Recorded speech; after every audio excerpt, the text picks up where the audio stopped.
ज़रा सोचिए, साल 1938 से जर्मनी की एक लेबोरेटरी में साइंसदान एक इंतहाई छोटे से जर्रे यानी एटम के साथ कुछ तजुर्बात कर रहे हैं। उन्हें अंदाज़ा भी नहीं था कि एटम को तोड़ने की उनकी ये बज़ाहिर छोटी सी साइंसी दरियाफ्त दरअसल हतमी तबाही का दरवाज़ा खोल रही है।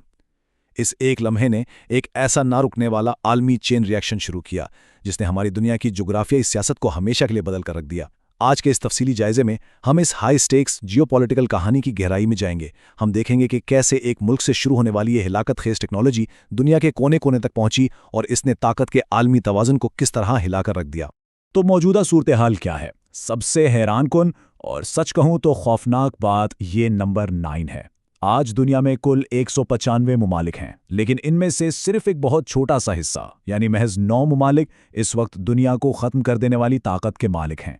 अब ये कोई ऐसा हथियार तो है नहीं जो बाजार से जाकर खरीदा जा सके।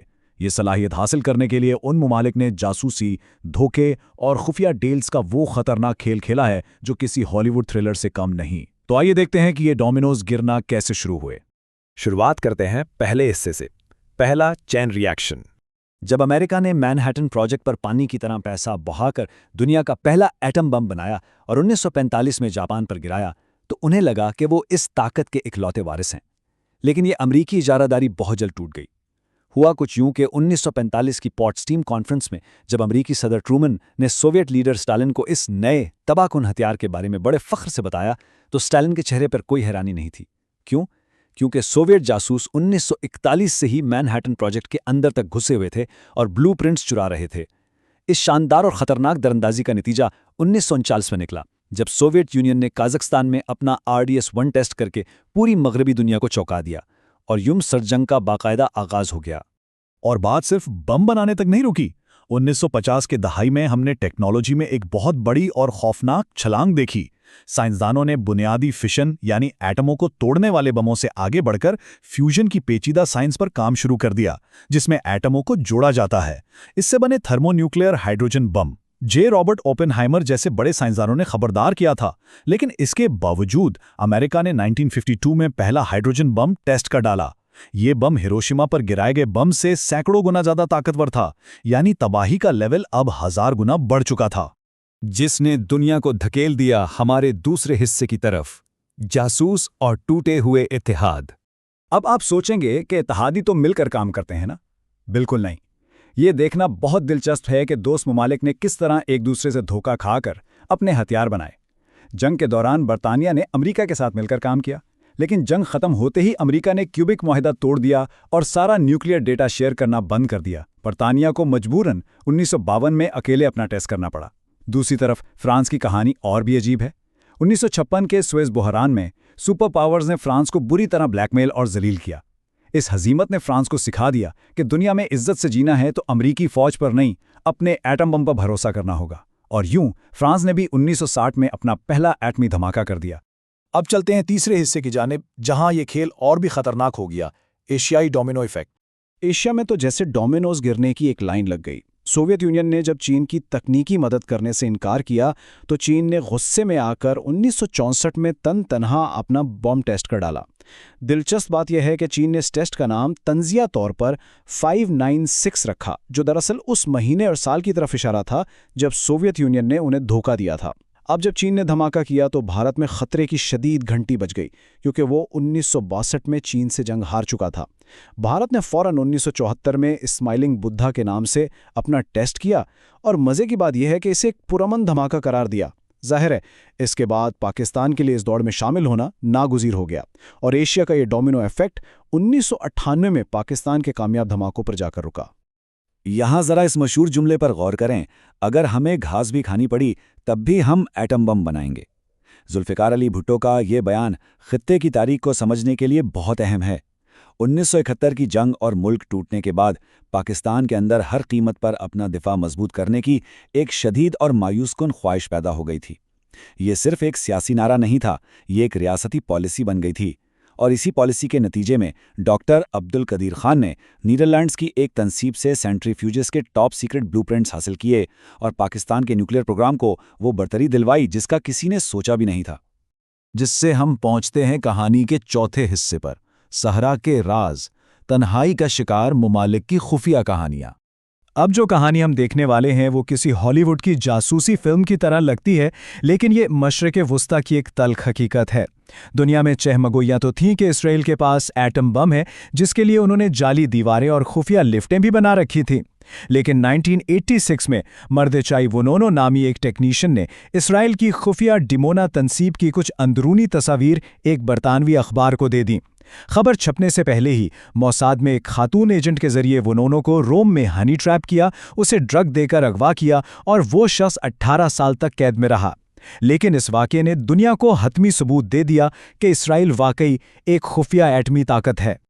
और फिर जनूबी अफ्रीका की कहानी है, जो पूरी तारीख में बिल्कुल अनोखी है।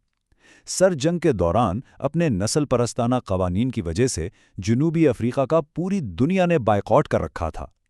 इस शदीद तन्हाई में उन्हें हर तरफ दुश्मन नजर आने लगे।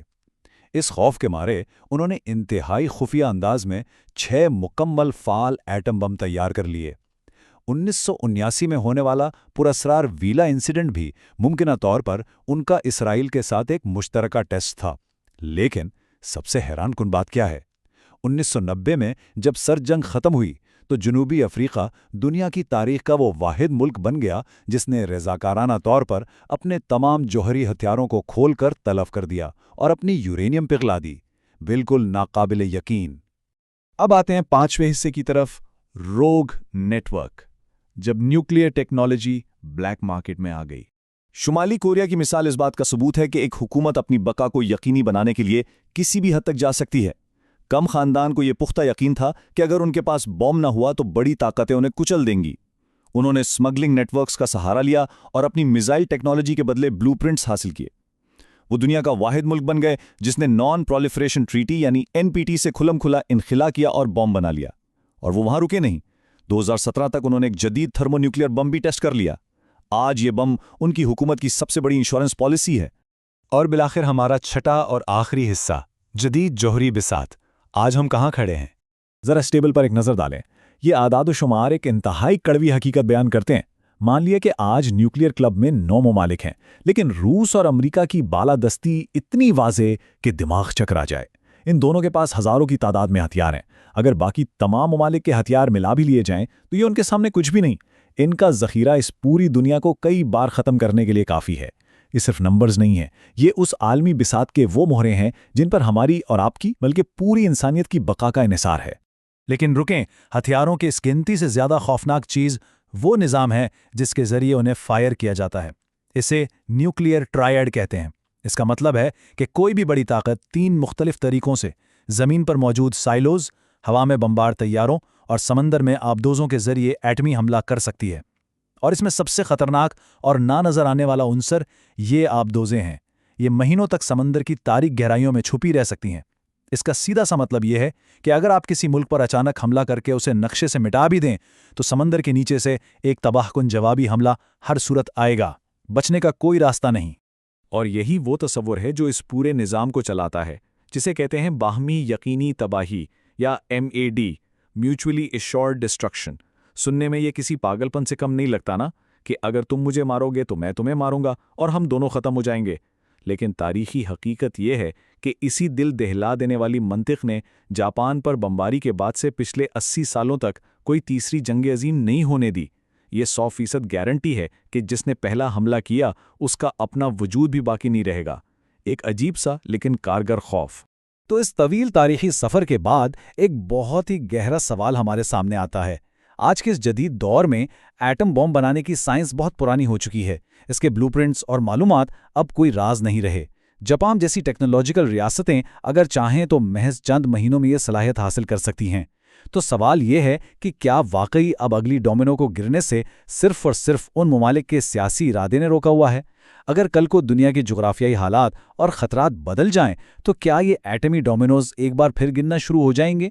ये एक ऐसा सवाल है जो हम सबको मुस्तकबिल के आलमी अमन के बारे में सोचने पर मजबूर करता है। इस तफसीली जायजे का हिस्सा बनने के लिए आप सबका बहुत शुक्रिया। मिलते हैं अगली बार।